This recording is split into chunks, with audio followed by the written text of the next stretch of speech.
നമ്മളെ ചരിത്രത്തിൽ വിളിച്ചത് മാർഗവാസികൾ എന്നാണ്.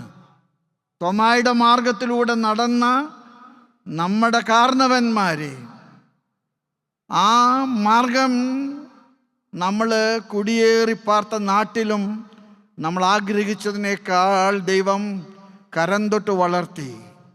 നമുക്ക് ദൈവത്തോട് നന്ദി പറയാം. ദൈവമേ, നിൻ്റെ അനന്ത കാരുണ്യങ്ങൾക്ക്, നിൻ്റെ അവർണ്ണനീയമായ ദാനങ്ങൾക്ക് നന്ദി.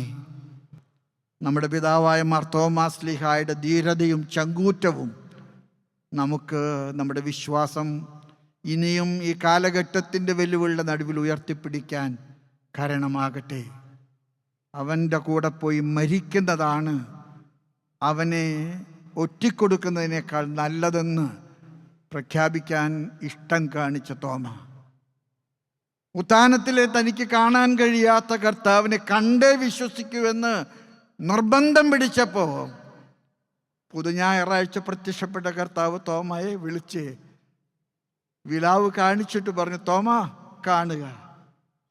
കണ്ണുനീരോടെ സാഷ്ടാംഗം പ്രണമിച്ച് കർത്താവിൻ്റെ കാൽപാദങ്ങൾ തൊട്ടിട്ട് തോമ വിളിച്ചു. അതാണ് ലോകത്തിലെ ഏറ്റവും വലിയ വിശ്വാസ പ്രഖ്യാപനം. എൻ്റെ കർത്താവേ, എൻ്റെ ദൈവമേ.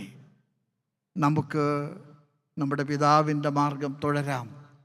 നമ്മുടെ സഭയിലെല്ലാ വിശുദ്ധരുടെയും മാധ്യസ്ഥം പ്രാർത്ഥിക്കാം.